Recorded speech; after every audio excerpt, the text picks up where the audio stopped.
This is Jeff the Pharaoh doing another audiobook.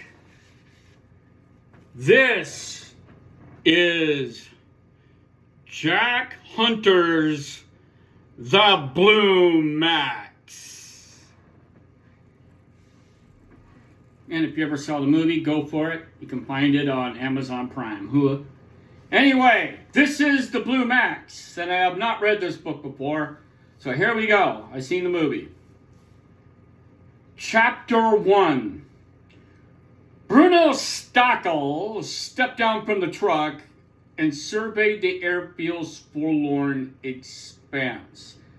A cold wind, sudden with the hint of snow, whispered out to the northwest and set up a restless fluttering along the line of the tent's hangars. And somewhere a loose board swung and thumped. He stood before what appeared to be the station's sole permanent building, a weathered structure that presumably at some dim time have served as a roadway storehouse. Inside, everyone pecked impetuously at a typewriter, or someone. The truck driver, a gloomy fellow with a ludicrous mustache, had unlatched his luggage from the mudguard and, having placed it on the duck boards, and now stood in a sleepy preoccupation.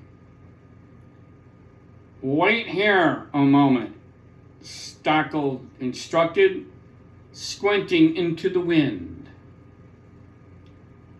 The aerial drone, he noted, was situated at the junction of two highways on the edge of a farm village. The hangars backed up to the north-south road, which itself was paralleled by the railroad spur. Running west on the upper side of the field, the other road crossed a small stone bridge to disappear into the miles of plain beyond. The town had once aspired to greater things, apparently, since a two-story factory building, now a vacant windowed ruin whose chimney etched a tired exclamation point against the sky, brooded on the western horizon. The field's southerly boundary was marked by a line of uneasy pollars. It had altogether dismal, and Stachel's loneliness was intense. He struggled to shake it off as he entered the shack. The office, dominated by a noisy, laboring field stove, was heavy with the smell of wet wood and peat smoke. The other officer continued with his typing. His lips pulsed around the sopping stub of a cigar until Stachel rattled the envelope containing his orders. Then, with a comprehensive glance utilized by soldiers since armies that had been born, he took in Stachel's rank and the ribbonless spread of the field gown from the waist to the shoulder and the face in precisely that order. If you'll look at this picture right here, that's exactly what the uniform would look like without any ribbons, medals, or anything. "Afternoon, Herr Lieutenant," he said blandly. "You must be the new officer." His eyes flickered to the paper on the desk. "Stachel. Lieutenant Stachel. Where is everybody?" Stachel was acutely aware of the condescending in the other's tone. He despised being patronized and realized he was now being patronized by one who could base his superiority solely on had been in his melancholy hole first and just sort of irritating. "I'm patrol, sir. They're due back any time now." Stachel wondered if the officer code said anything about the officer who made a separate mocking sentence absurd. The driver outside, where should he put my gear? I'll take care of that, sir. Simply sign the book here and make yourself comfortable by the stove. Then, as he sensed Stachel's rising annoyance, the man said disarmingly, "Dirty weather, cold, give the man ammonia." Stachel considered the peace spieler and decided to reject it. Give the old campaigners something other than a cigar to chew on. I suppose they're flying, he offered in an equally mild tone. They fly him worse than this, sir. How is everybody gas? Who are you? The other paused, weighing the sharpness of the question and reevaluated the questionnaire. An almost discerning change came into his eyes, but it was significant to show that replaced superciliousness with caution. Altenführer Officer Grunhard Rupp, sir. I'm the staff orderly and chief clerk of the Jagsparer. I didn't ask you what you do. I asked you who you are. Now see to my bags. It was the other's turn to be infuriated, but he had soldiered on long enough to know that an oof was always come out second best in a contest with an angered lieutenant, even a brand new one. So he hid his wrath in the business of getting to the door.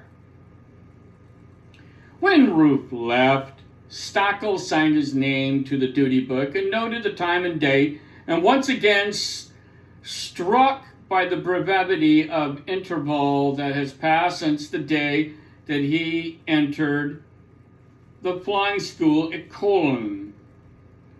The familiar pang of inadequacy stabbed at him, and his mild satisfaction at putting the oof in his place was immediately erased by an old anxiety. As tried as he was, pleasant as the stove was, he brought up the only defense known to him and strode perceptibly to the door and out into the wind. Physical action, a purposeful stride, was usually enough, would counter the indefendable sense of impending doom that was his companion for as long as he could remember. Inadequacy, anxiety, depression, loneliness, would they ever leave him? Did every man resort to a purposeful strides? Any exercise of muscle, a stripe of retching of spirit. That's how to drink.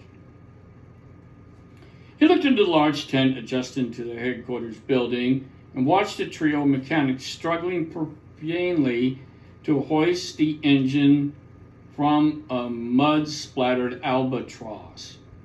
The gloom was fletched with castor oil, lacquer, stale sweat, damp wool. God, how he hated the stink of sweat and wet wool. It rapidly became Germany's national odor. The men ignored him, and he almost felt a defensive cocoon they had drawn around them in their innate swearing and calculated avoidance of his eyes. The enormous gulf between the officer corps and troops was never more tangible than the enlisted personnel chose to pretend they did not see him. He stood tentatively in the shadow, thinking about this and awaiting the biplane's teetering protest as it gave up its engine to the block and tackle. At first the sound was suggestion, a feeling in atmosphere. Then over the men's chattering, the rasp of chain clinking, cling, Stachel heard a high drumming, and he went outside to peer aloft. A spittle of snow was in the air now, and dark clouds rolled low. And their base, out from the west where the thin band of a lemon sky separated the horizon in a shaping storm, a cluster of dots slanted down in the wind. The gentle hum came in pitch as the dots formed into aircraft. It seems to Stachel, standing with his hands behind his back and blinking into the flurry, they were coming awful fast. He had been told that the Jastas, as the Imperial Air Service called frontline squadrons that have come to be called, were very casual in their flying and frequently made a mockery of operational safety regulations. But these approaching machines were acting as if a landing were the last thing they were about to attempt. There were 5 of them as they slid slower, canting their dual wings to the field, and you felt an uneasy puzzlement. Their engines whined strangely, and they round noises and pronounced dithyramb of the lower wing. They weren't albatrosses, of course, since an albatross had a deep belly and barrel-like front and elevation. He was quite familiar with the type. No German aircraft he could call. A siren streaked down the line, and from behind a railroad embankment came the knocking of a machine gun. Somewhere a man shouted, and there was a clumping sound of running feet. The 3 mechanics burst from the hangar behind them. One of them, brushing hard against them, swore foully with no trace of comfortable tone that mellowed the wrangling inside.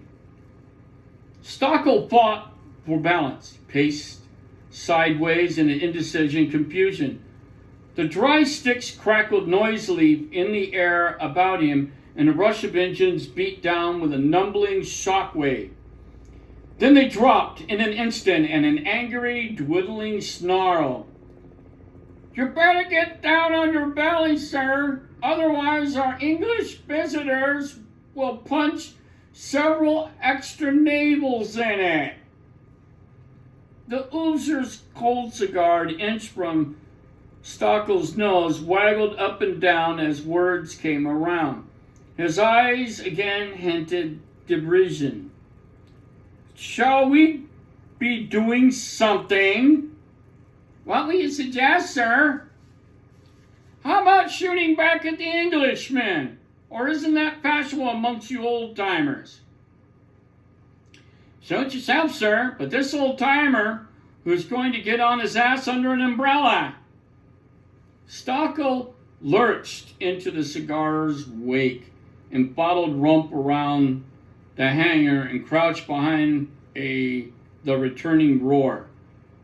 To the ridge toppled a railroad spur, and a shallow trench at sandbags already whitened under snow cut a sawtooth pattern beside the rise of the gravel. They rolled into it. Stachel was aware that his dry mouth and shortness of breath. The machine guns beyond the embankment were thumping steadily. "Damn fools! Why don't they wait until the Englishmen get back in range?" The Ulfel snorted, his face frowning at the sky. "At least they're doing something." "The bastards can't hit a grounded Zeppelin." "Why don't you go and show them how, Rube?" The cigar turned toward him, and the eyes above it, an old and 2 wise, were sullen. "I'm on fire detail. If there's a fire in the hangars, I'll join the P Brigade. Meanwhile, you're on the complaining detail, eh?" "Begging your pardon, Herr Lieutenant, but you need a sense of humor." Haven't you ever bellyached about your favorite soccer team? Don't tell me what I need. Not a chance, sir. You're a smart aleck, aren't you, Uppenpure Grundhard Roop? I get along. Sir! Sir. This time the crackling came around, seemed inches above the ditch, and the engine's sound was a rattling rain of physical blows. Now Stachel was caught in a glimpse of a bluff-blued undersides of British machines, and the large bullseye insignia marked their lower wings. The speed was astonishing. As low as they were, he could feel the backlash of the propeller wash. An explosion crashed as if a great door had slammed, and the concussion stung his face. There was another rapid series of jarring decrees as the blast marched away in fretful pursuit of the rushing attackers. Above the sandbags, he could see a hangar roof collapse in a shower of dirty snow and spinning turf. He realized to the vague satisfaction he was watching the whole affair with an objective detachment. He had often worried over his possible reaction when he came under enemy fire for the first time. For a man as anxiety-ridden as Bruno Stachel could be lying in his own bed, objectively detached in the real danger which drolled indeed. For one who has perspired gallons over chit-chat with the clergyman, and mere dry mouth amidst snapping ricochets, was a paradox of almost comic cast. He sensed the other's eyes on him. What are you staring at, Root? Just wondering what you're smiling about, sir. Was I smiling? Another truce in the air. Yes. I wasn't aware of it. It takes a cool one to smile at a time like this. Gas pain. I always look like this when I have gas pain. And now the Ufen was smiling. Yes, cool. Stachel shot down the white flag. Kiss my ass, Uppenoser. Grundhard Roop, he said. Roop's smile faded and he looked away, the Adam's apple bobbing. The English machines soared in a wide turn over the distant factory. Stachel gaze followed them, and he guessed they were Sopwiths. Although he admitted to himself in secret embarrassment that they could just as well be Spads or Newports, or whatever. All you can recall of the training manuals. He watched, in another moment caught his eye, and he sought it out. Beyond the line of trees in the far-off cloud base, a ragged bee of specks wheeled with deceptive lowness towards the field. At first they stretched across the sky like a flight of tired geese. But their approach, they were edged together, and the air bobbled their bass humming even over the wispy buzz of the circling Englishmen. Stachel nudged the Oppenführer, the Opten officer. It's an NCO, guys. Not World War II. Ours, Roop said slowly. Stachel counted 10 machines in German formation. Now we'll get to see something, he thought aloud. Not if our people return as usual, out of ammunition and low on fuel. They usually come back as empty as a spinster's belly.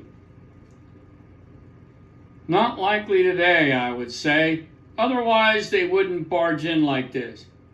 They hang around off as long as they could until the Englishmen tired of shooting up an empty lot and went home. Rupert's pout deepened. I would say a company of men, a dozen hangars, 4 spare aircraft make up an empty lot. You know what I mean. He leveled his eyes at the oof. You might as well get this understood right off, Offen Officer Glunhard Rupp, chief clerk to the squadron leader. Don't try your smart aleck stuff on me. You may be able to use your sly little non-com ways with other new officers and maybe some of the old ones, for all I know, but not with me. I'll squeeze you like a flea and pop and poop on the goo. Rope studied a thumbnail and his face flushed. Whatever you mean, sir. Just this. Don't underestimate me. You're an officer and I obey orders. But my thoughts go on. There was a defiance here. I think of how sweet I am. It'll be safer that way. I've noted that the toughest officers are the most pleasant ones, Roop suggested angrily. A philosopher, eh? Well, it may reassure you to know that I'm really a very decent fellow, I am. That is, until some smart aleck presses me, and then I poop on his goo. Roop withdrew his crumbling forces. No offense, Herr Lieutenant. Bruno have already painted absorption in his developing aerial action, but the exchange, as such, accrutum inveritibi, whatever that means, did, had cost him dearly. He wondered if the other officer, Glernhard Roop, could sense that truth. The Englishmen made another sweep, and this time down the long axis of the hangar area. They cluttered guns down, showered tiny flickers of pale yellow, and struck Stachel as he arrived, and it sagged.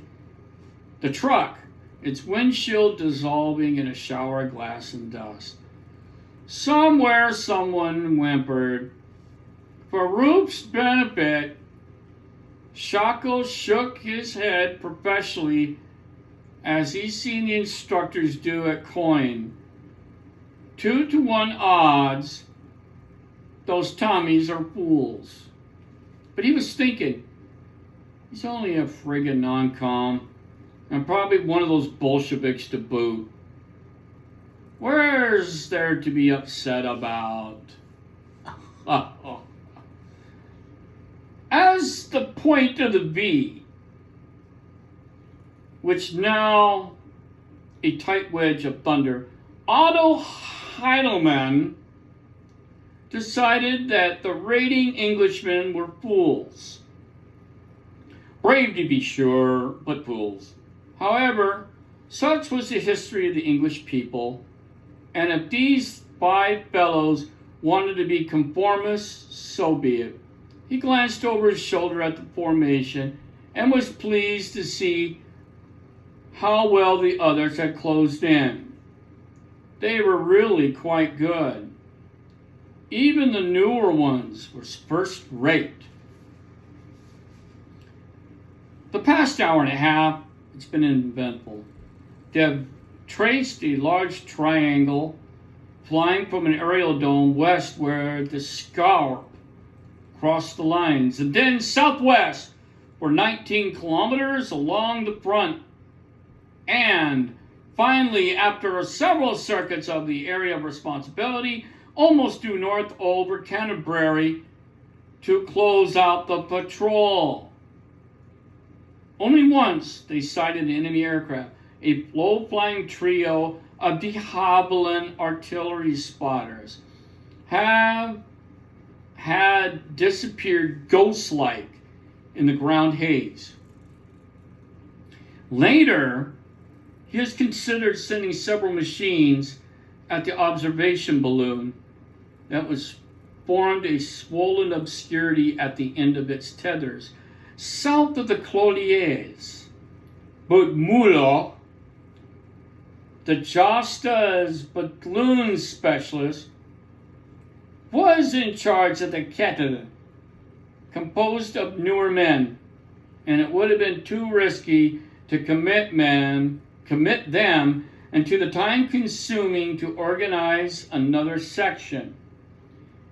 Besides, the Army was quite specific in the instructions for a high altitude patrol in a squadron strength. So he had dismissed the balloon and was concentrating on his surveillance of the pale blue vault around him and above. The weather, too, had him preoccupied.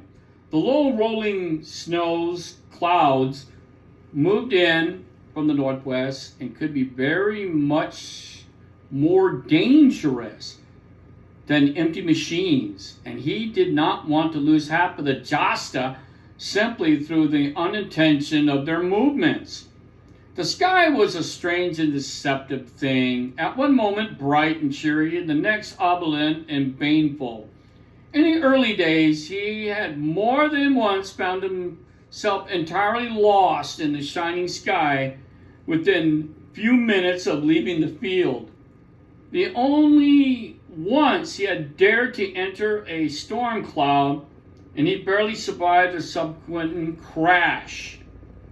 So Otto Huddleman respected the sky, was wary of its tricks, and someday he felt that he would be aircraft that would ignore the weather, but not in his generation or the next. Very thought so. He was mildly surprised to find the aerodrome under attack. Not that anything the English could do, whatever they really confounded him. He had flown against them too long to reckon without their unpredictability. Indeed, it would take an Englishman to fly some 16 kilometers into alien country during a snowstorm to launch a strafe attack against a stronghold defended station, and then, with tanks and ammunition boxes nearly empty, to obtain a return in the teeth of a 20-knot wind. Like the sky, the English aviator and his eccentricities held Otto Huddleman unqualified respect. But his career was to destroy men such as these. So he readied himself with the job at hand. He charged the twin Spandau machine guns nestled on the cowling before him, pulled another hitch in the security belt, checked the air pressure gauge, low, but not dangerously so, and the tachometer, normal at full, and then resettled his glasses over his eyes. His feet was numb with the cold. He removed them from the rudder bar briefly to stamp them against the boards. Behind, to both sides, they rocked their wings in a sober hue in the afternoon light. The other machines formed up star steps upward. Yoldrich, in the albatross closest to his own, stared across and gaped at him, his face nearly hidden by a roll of scarf and blankness of goggles.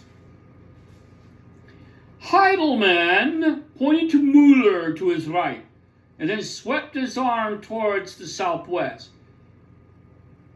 He could see the answering nod before Mueller stood his albatross on its side, left wing high, and then turned, trailed by machines of his kit. With the Englishman's escape route thus covered, Heidelman teetered his wings to his airplane to signal the free-for-all. His watch said 16:22. The Sopwists had finished another low run along the hangar line. They were climbing in a business effort to meet the onslaught. In the dive, the aerodrome formed a black-brown polygon that swelled in size over the hammering rocker arms of Heidelman's engine. He singled out an Englishman at the rear edge of the pack, aligned his sights, and with the tap of the rudder, took up the proper angle of a deflection. He thumbed the right gun button of his control column yoke, and the starboard spandrel pounded Arthur